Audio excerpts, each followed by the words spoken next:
Hello and welcome to the Fantasy Sanctuary, back today with another rookie positional preview. Today we're going to be diving into the quarterback position, potentially the most interesting position ahead of this year's draft. And with me, I've got the quarterback guru.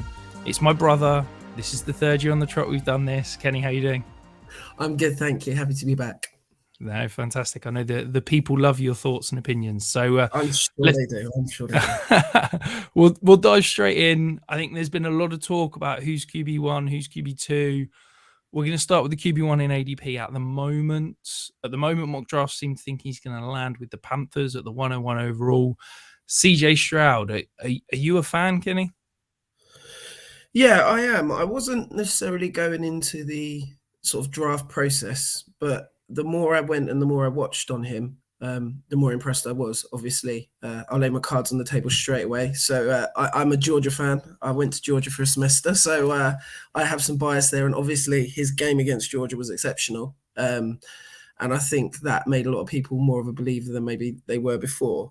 I mean, my notes from watching him, he has prototypical size, and I think there's some room for growth as well, certainly weight-wise. He's got a strong arm, tight throwing motion. I thought he'd get a little lazy into his steps, in terms of you don't see very often him stepping into his throws.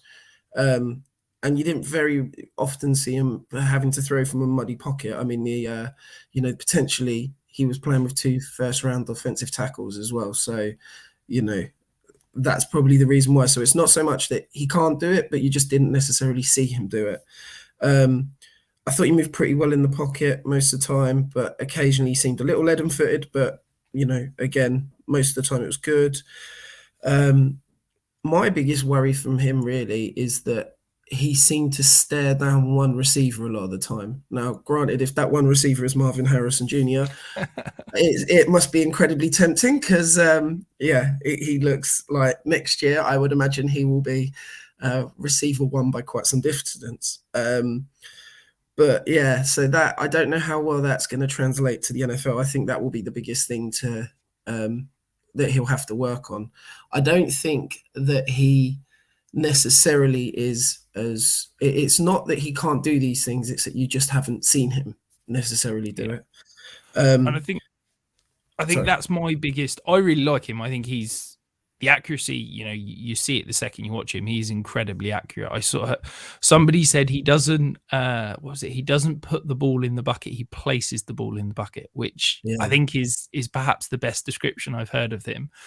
I have 2 glaring issues, and you touched on one there. I've said it a couple of times. It's I don't know if he can't process or that he just didn't have to, being in the Ohio State offense. It's that, there's no 1, 2, 3. It's 1, 1, 1. Oh, now one's open, I'll throw it to him. And I think that's a real question for me. And then the other question, you kind of touched on it slightly in terms of his footwork.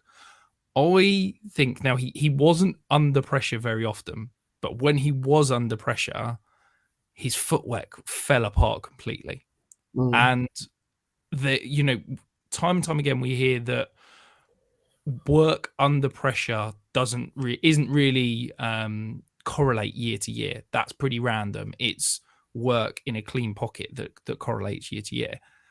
So yes, that's potential that's some noise and it won't translate. But I guess I'm probably, as a Jets fan, as someone that drafted Zach Wilson a fair amount in fantasy and saw someone that completely couldn't operate under pressure, and that completely, basically destroyed his career. That has me nervous about CJ Stroud, that there's the potential that if he can't operate from a muddy pocket under pressure, does that significantly cap his ceiling? Because once that, the book's out on him that he can't cope with pressure, teams are just going to pressure him significantly. So, yeah, I'm slightly concerned about that. Sorry.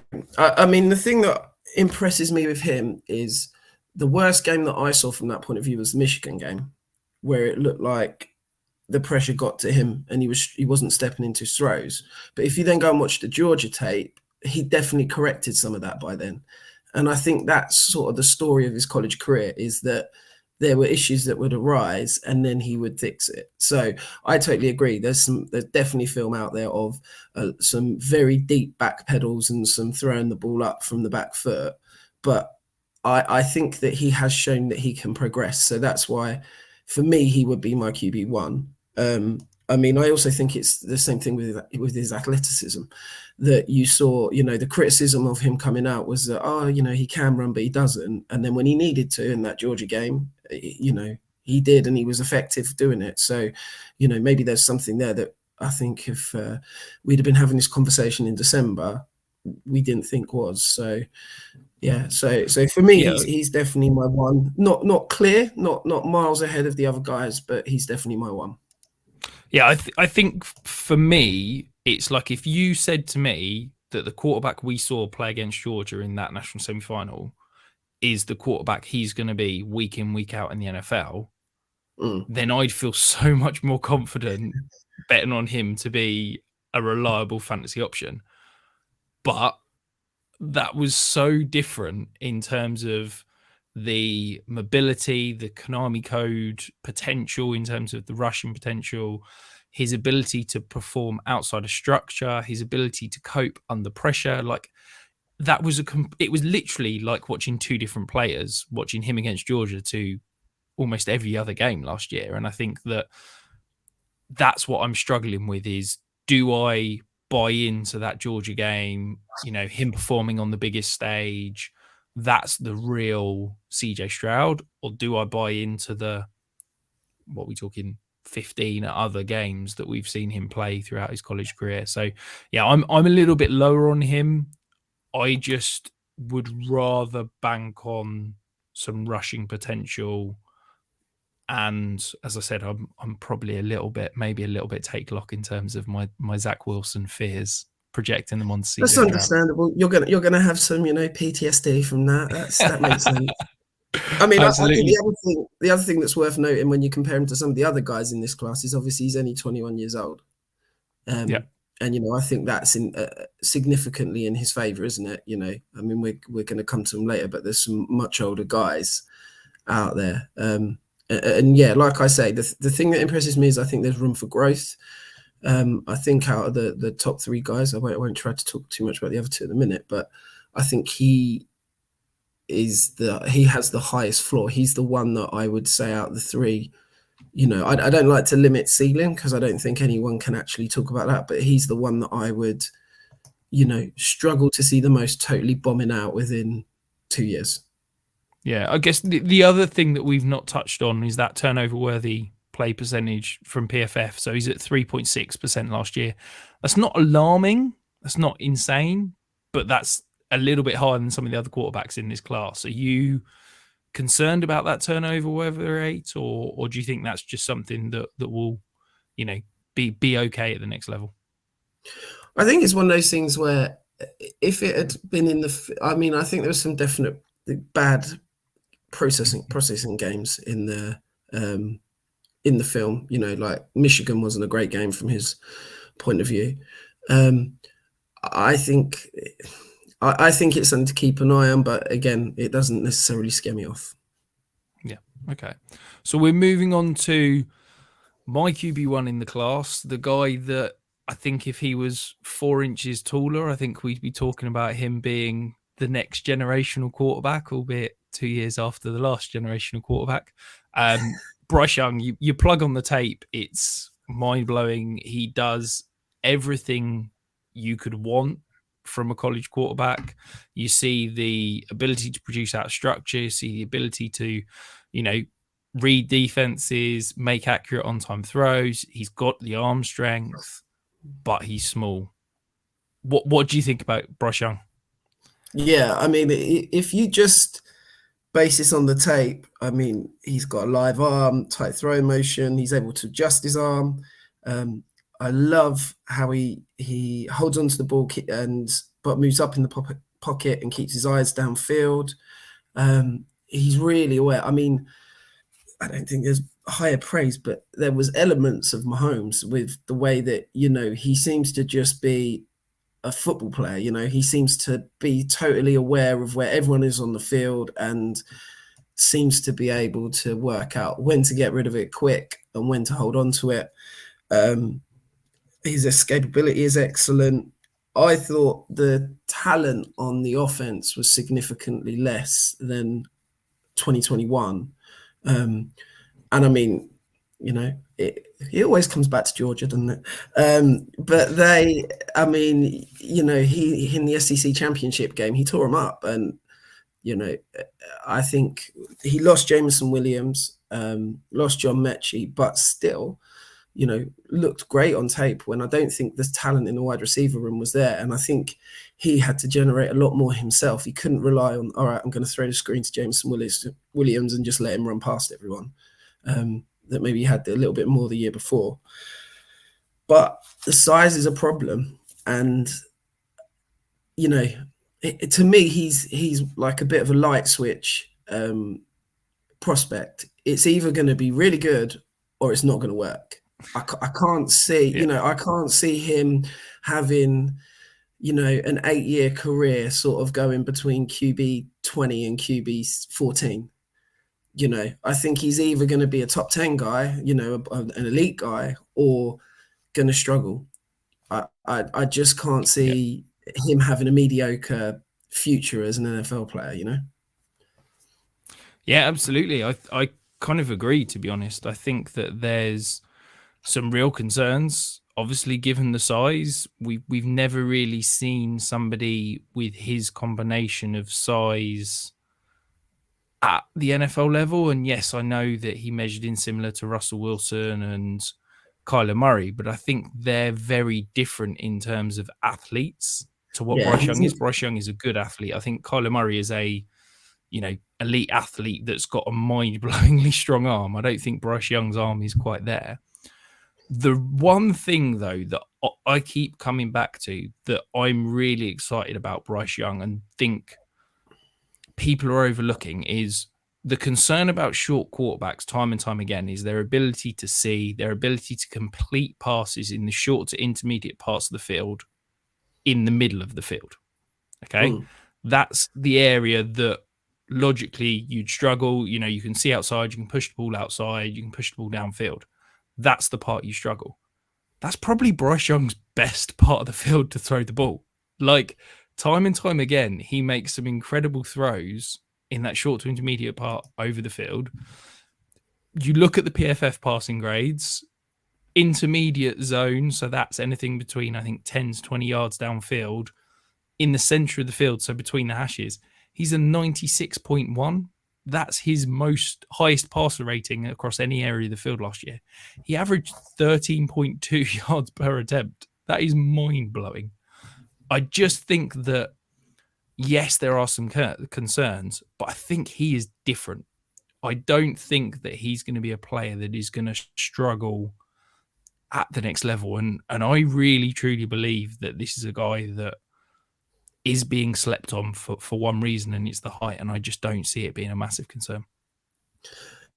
Yeah, I disagree. It's not so much the height, it's the height and the weight combo. You know, like you said about Russell Wilson there. Russell Wilson is quite a stocky, solid-looking guy, you know, and was coming out of college, you know, whereas Bryce Young looks like a normal human being on a SEC field. You know, when he gets to the NFL, every guy is going to be like the best defensive lineman from LSU or the best defensive lineman from Georgia. And, you know, like you said, and you know, you've got all the stats there about throwing to the middle of the field, and it is a worry with short quarterbacks, and it seems to be less of a worry with him. But at times, a lot of that was when things broke down. You know, he was happy almost, like I said, that the area that reminded me of Mahomes was at times it was almost like that controlled, you know, Aaron Rodgers does it as well, where they want to extend the play. They want to let it break down a bit so that they can roll out or they can come out or they can make their way out through the pocket and throw something open. And he seemed to do a lot of that, but that's harder at the NFL level. And yeah, I mean, the height is an issue for me, but it's also the weight. And I'm just, you know, he came, like you said, he came in at 207 at the combine. The fact that he hasn't worked out, I think, suggests that weight may have been put on, you know, in temporary artificial means. And it's, you know, if you're facing, you know, it's hard to imagine a guy, you know, he's 5'10", say he's 5'10", 190 when he's playing. And if you're getting hit by 300, pound guys, and there's, granted the rules are different. This isn't, the NFL that you and I started watching where quarterbacks will be getting obliterated. I just worry about the durability, and I worry about. I hope he proves me wrong, because you watch his college tape and he's exciting, and the NFL will be better if a guy like Bryce Young can make it. He will be a fun watch on a Sunday. But yeah, I mean, outliers are outliers for a reason, and I just have my doubts. No one has done this at his height and weight, and I think there's a good reason for that.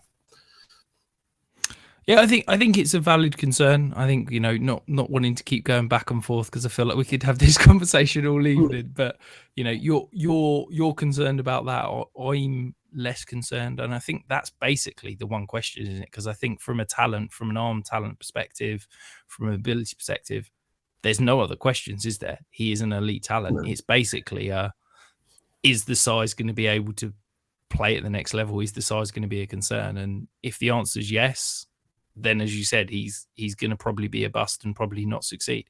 If the answer is no, then he's going to be a star. And yeah, I mean, that's basically the only.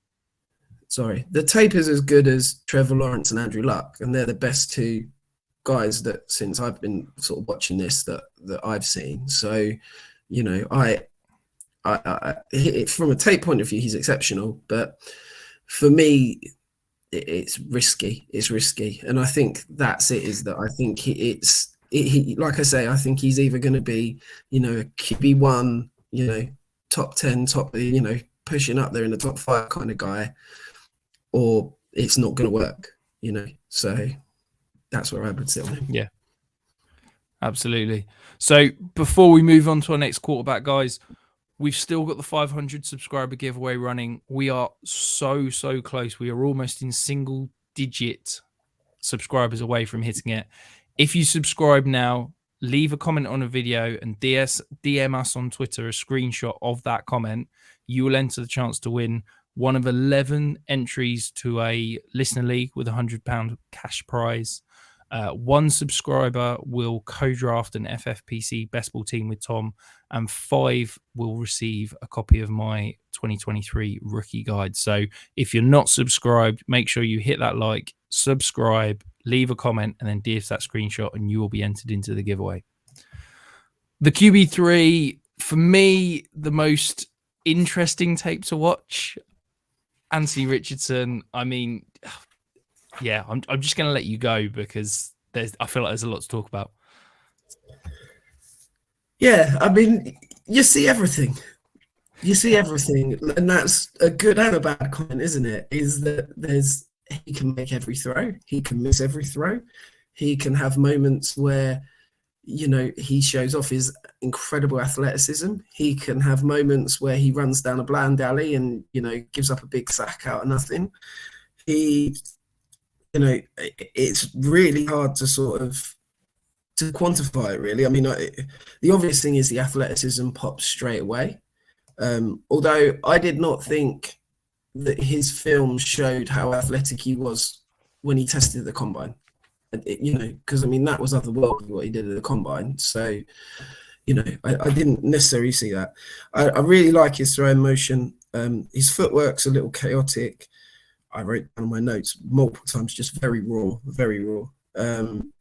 He can work out of schedule, but actually he seemed to be better. I was more impressed than I thought I was going to be, because he wasn't great in the Georgia game, which was obviously the game I watched most.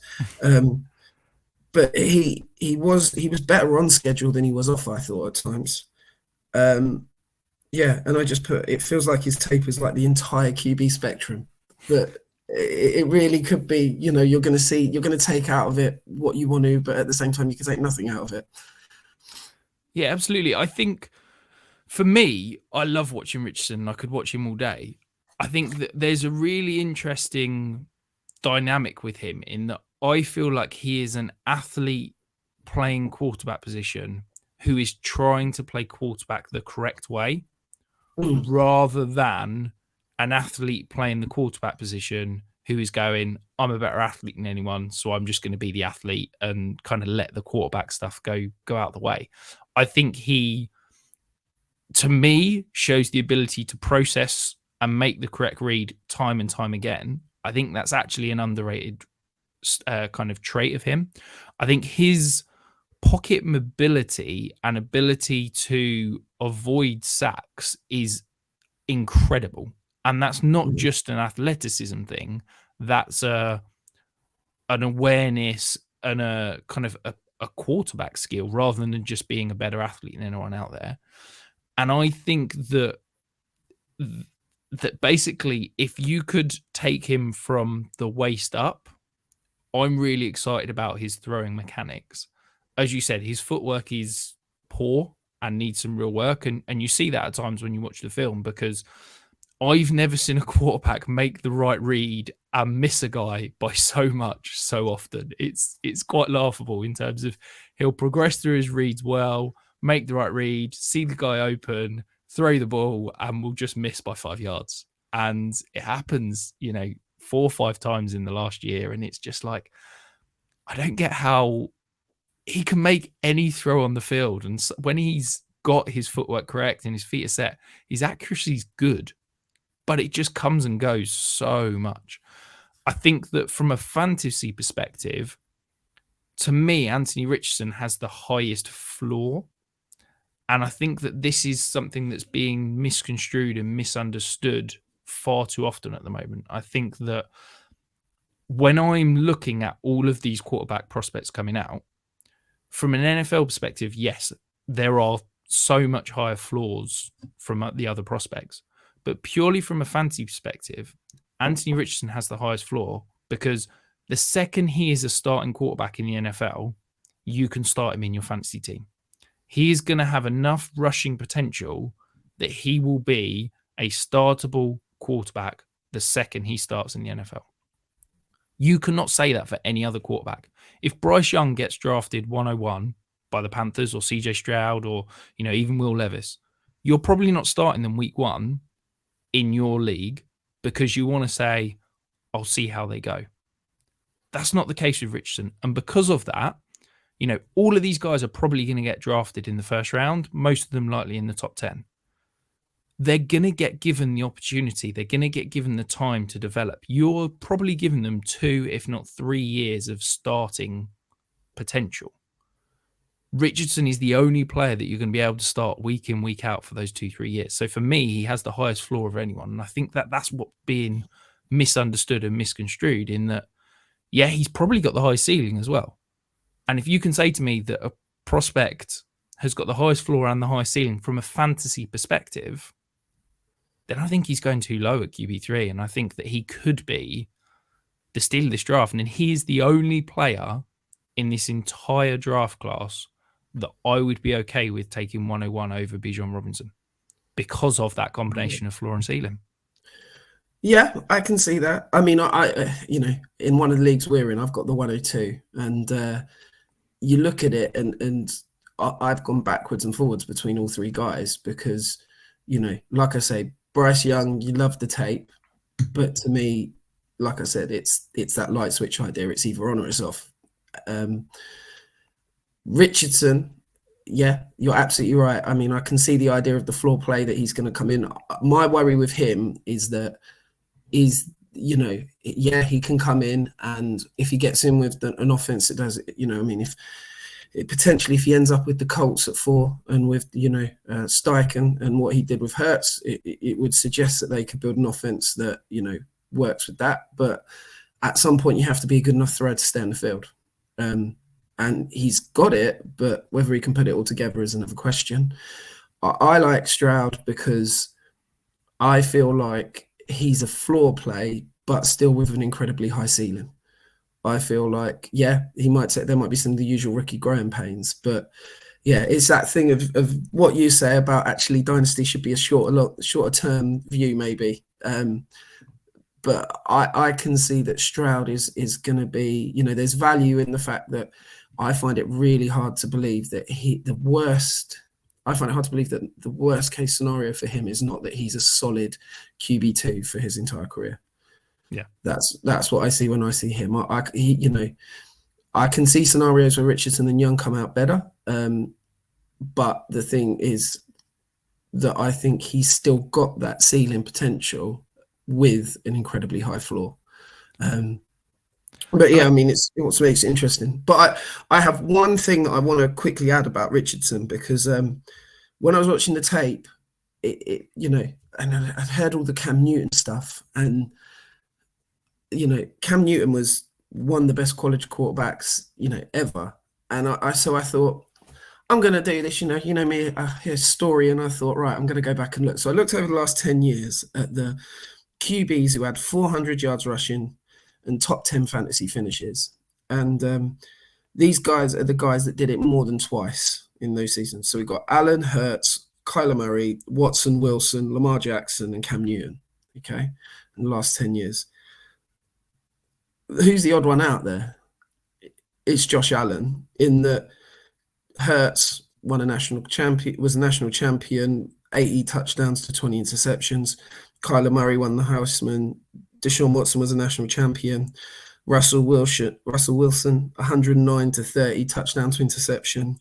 Lamar Jackson won the Heisman. Cam Newton. I mean, if you go back and look at that Auburn offense, do you know how many other guys on the offense? I don't think there was anyone in the offense, was there? Wasn't there a running back and a guard or something like that? And then there was Nick Fairley on the defense, who was a decent prospect but flamed out in his last few years at college. There was a guard who was in the NFL but never started a game. And then on defense, I mean, even the defense was Nick Fairley, who lasted, I think, 6 or 7 seasons and was, a decent enough pro. And the next best guy on that team is Josh Bynes, who was a Ravens fan. I know him because he was the guy that made the final tackle and won the Super Bowl. And he was kind of, special teams, you're sort of there, a solid middle linebacker type. And they won the national championship basically because Cam was just unbelievable. And I know Florida are a bit down. And I know that they maybe, certainly when you watch the tape, there's a lot of receivers that seem to be running wrong routes or, not seem to be knowing what they're doing and stuff. But that's a little bit of my concern, that if this guy is this athlete, if this guy is this talent, why were Florida 6-6 and he's throwing 17 touchdowns and 9 interceptions? Yeah. If we're expecting him to come up to the NFL and be this playmaker and take over games, why is he not doing it at a lower level of competition? That would be that's the thing that is nagging, and there's evidence to suggest and there's reasons why, and you can look at other things. And I mean, like I say, the only guy on that list that didn't do that was Josh Allen, who obviously went to Wyoming, and, they were outmatched in a lot of games that we were playing, and he wasn't throwing to NFL, or even high recruits. So, yeah, that's the thing that keeps coming up to me. And I know that's not necessarily, it's not a data point, it's not tape driven, but just these guys that have been highly productive rushing quarterbacks in fantasy football have actually tended to dominate at the college level, and he didn't. Yeah, and it's fascinating because I think a lot of people were expecting him to go back for that fourth season, and I wonder if he'd have gone back for that fourth season, whether it had been a completely different story, and whether he'd had a better offense around him, a better year, and all that kind of thing. I think fair play to him. He's come out perhaps a year early, but is still probably going to be a top 10 pick. So, he wouldn't have gained anything certainly by going back for another year. But I think it's... Well, and I wonder if he looked at next year's class and he knew that he's at best QB3 probably next year, isn't he? So he's probably made a smart decision. Yeah, absolutely. Even if he had an incredible year and won the Heisman, he was still probably going QB3 at best, isn't he? Yeah. So we'll leave Anthony Richardson. We'll dive on to the QB4 and ADP, a guy that sticks mayo in his coffee and eats bananas with the skin on. Makes me feel disgusted, and I just can't fall in love with the tape. I mean, are you a Will Levis fan? No, watching him made me realise I very much have a type when it comes to QBs, and he's very much not it. So, yeah, I hear a lot of praise for him. I know that he's got a lot of fans out there, and I think there's that, he's a football guy and stuff like that. There'll be NFL coaches who will love him. But Yeah, like I say, I this year, and having done this the last few years, I'm starting to see a trend in the guys that I'm a fan of, and guys that I'm maybe above average on, and guys that I'm below on. And yeah, I have a type, and it's definitely not Will Levis.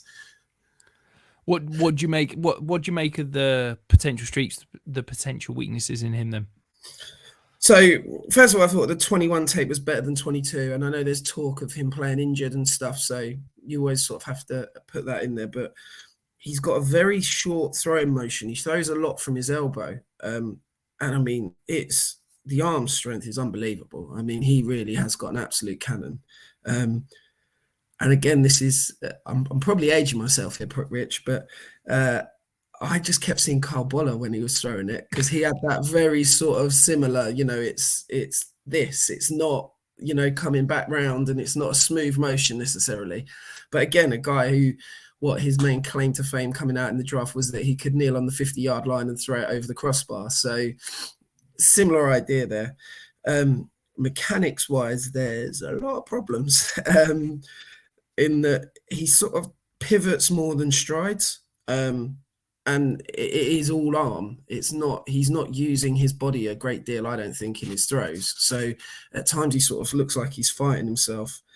The ball is out very quick, but he seems to struggle with that accuracy. A lot of high throws, and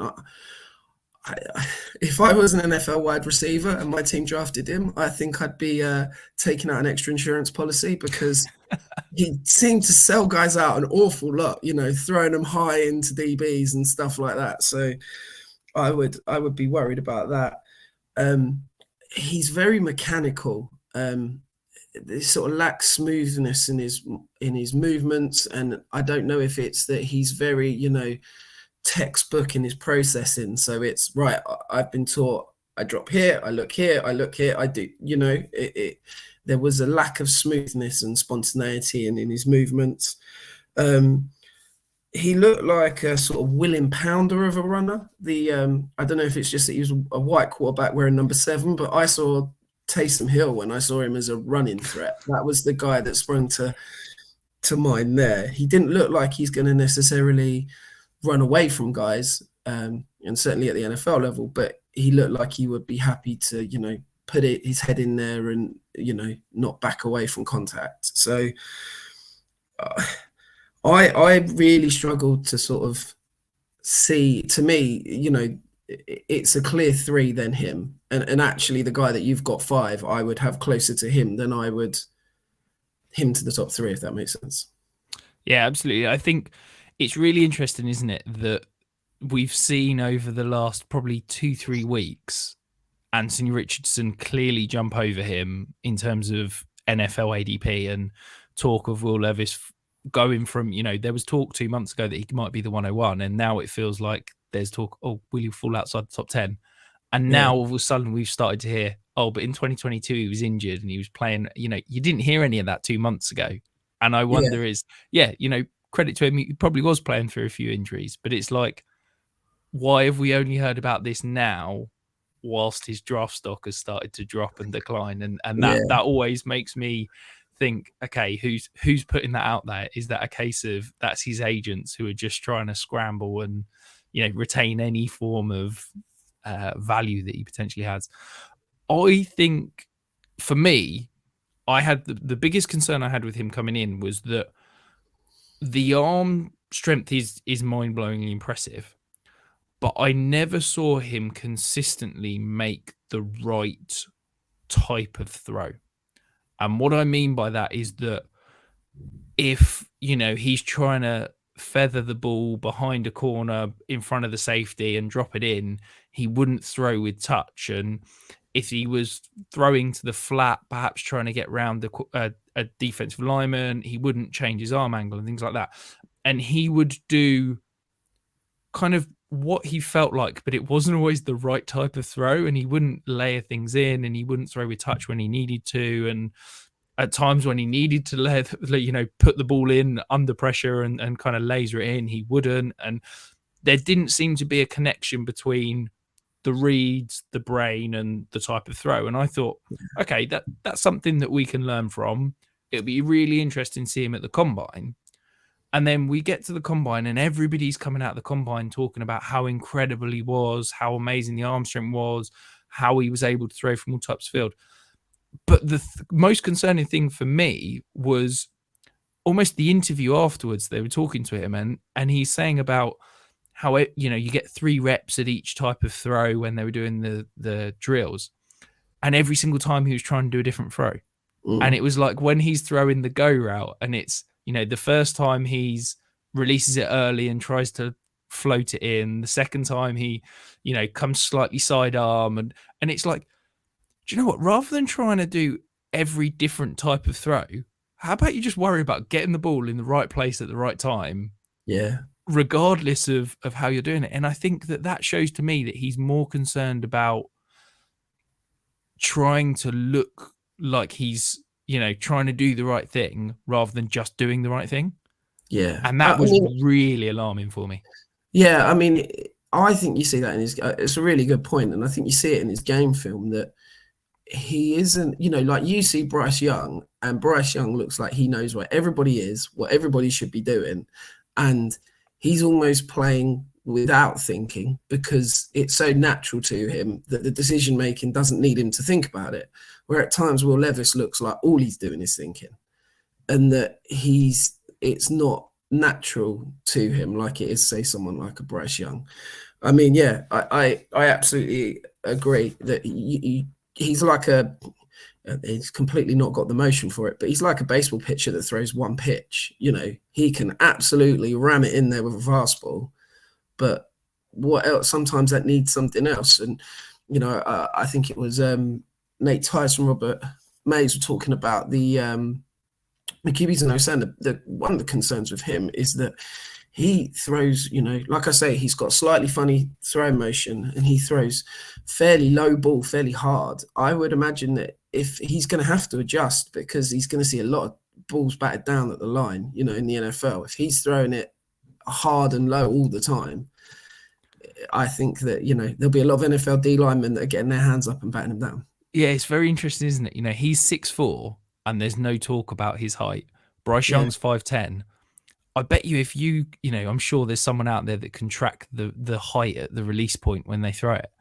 I bet you there's not that much difference because Bryce Young is, up on his toes and gets every inch of his body, and it's a high release. And Will Levis is quite lazy. It's thrown from a bent leg quite a lot.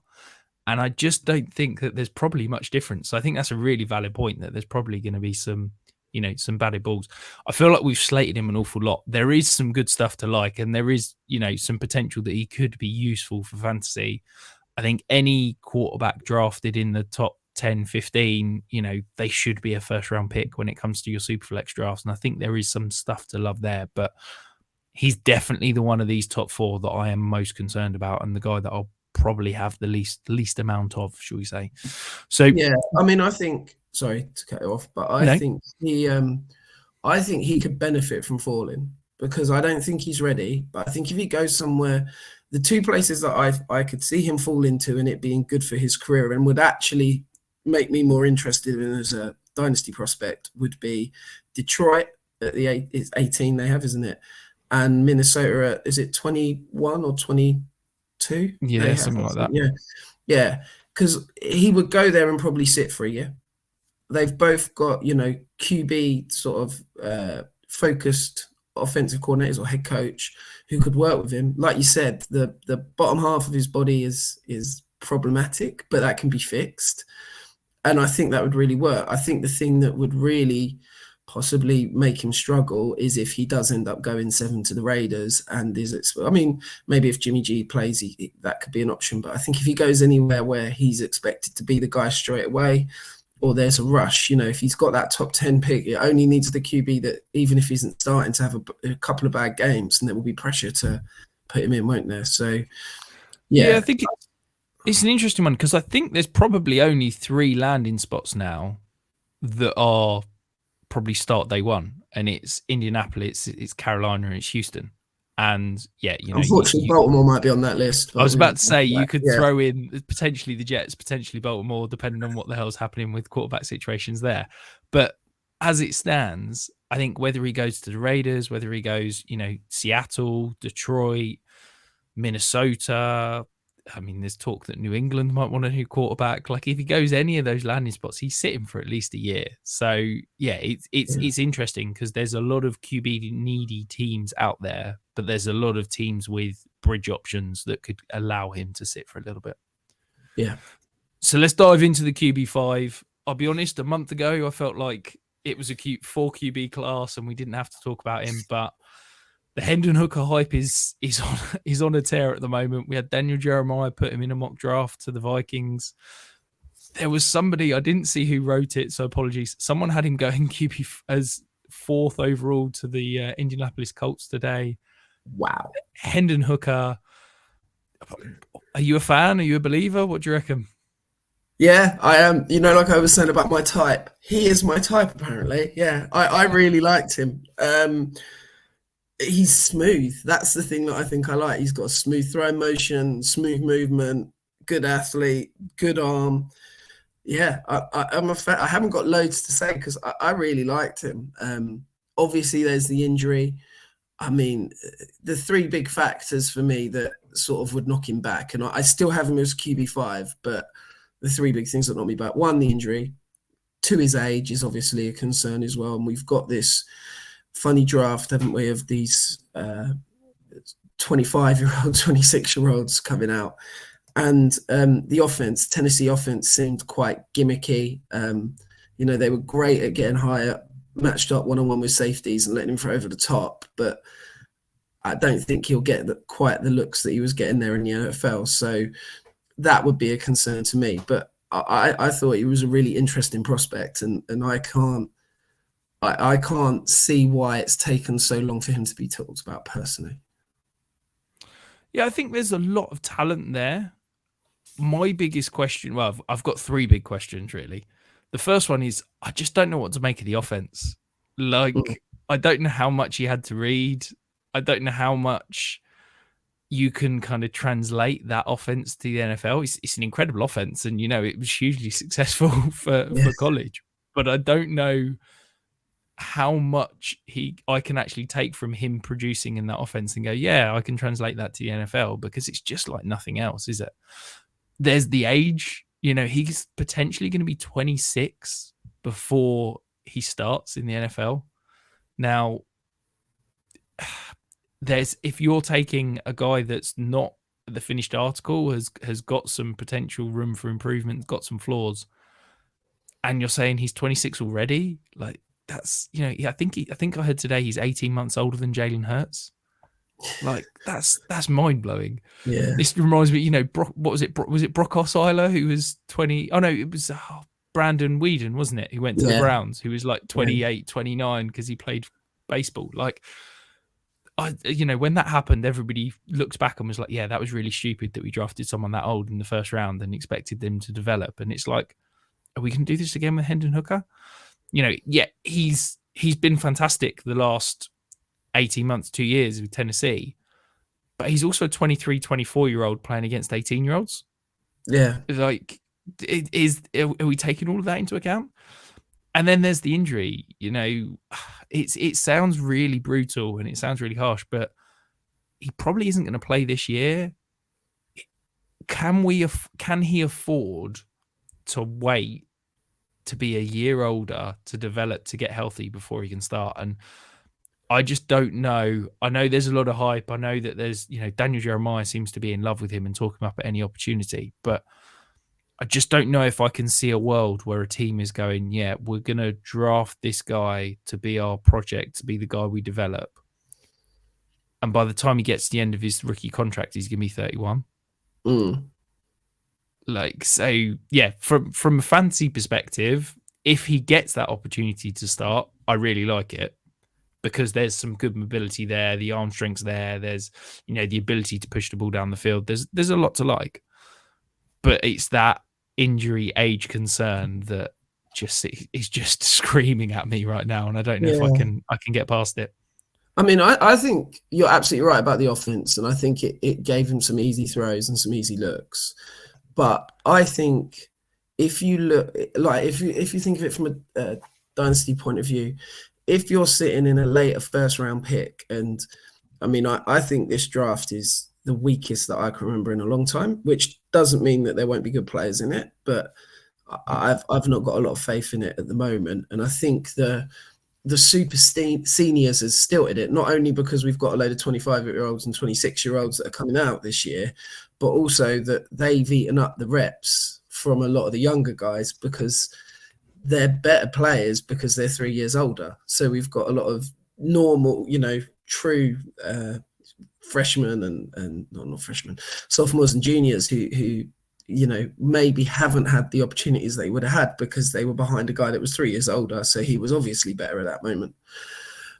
But my thing would be, if you're at the back end of the first round, he might be worth a punt, depending on his landing spot, depending where he goes. I mean, there's a lot of talk at the moment. I mean, when we did this last year, there was talk of 3 or 4 QBs going in the first round.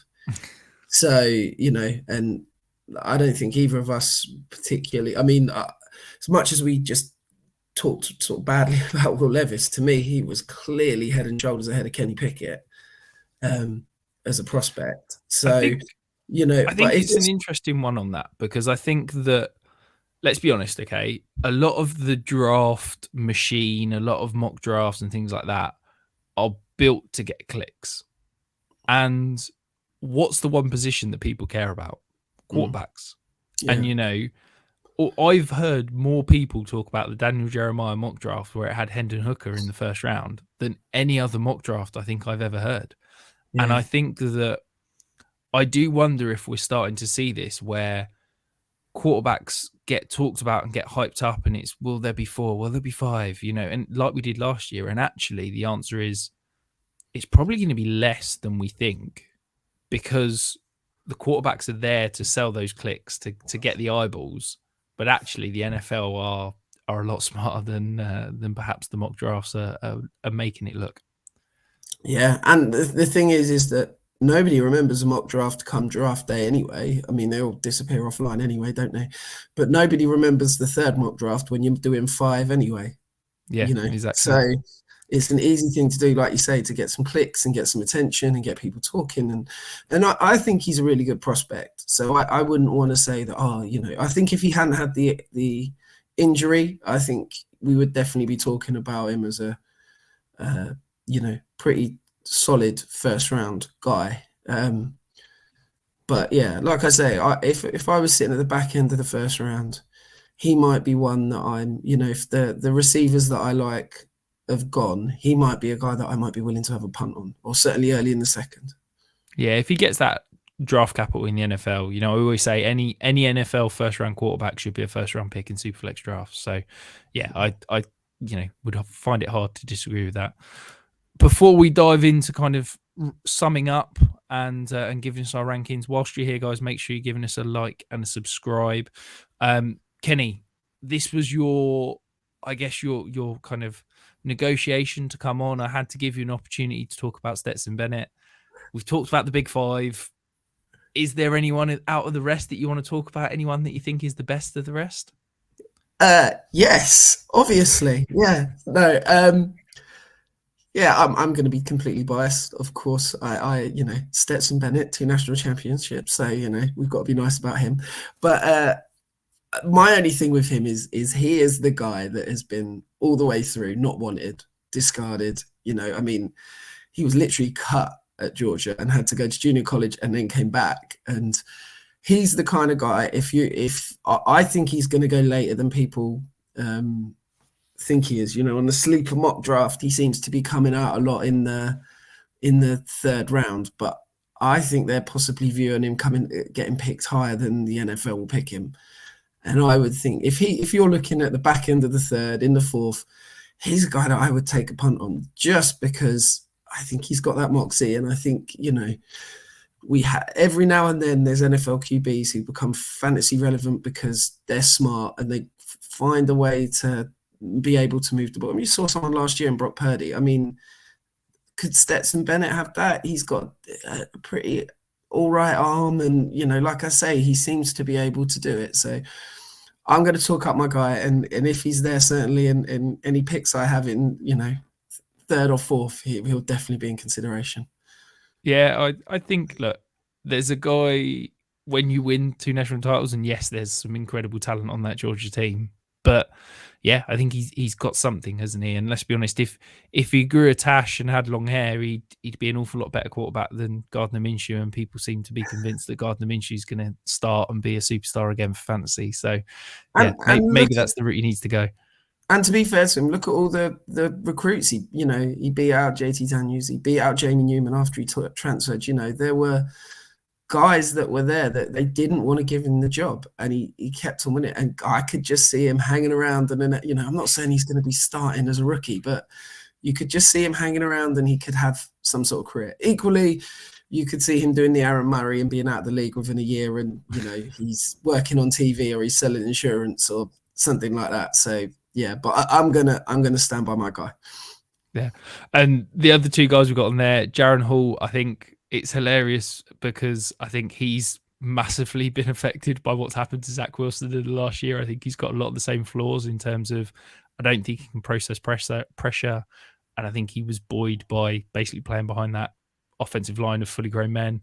And Tanner McKee, I think if it was 15 years ago, if he was 15 years ago, he'd have probably been a first-round pick because he's that prototypical size, arm strength, pocket passer. But I just don't think there's a world in which he can play now in the NFL. I just think he's a dinosaur basically for the modern NFL.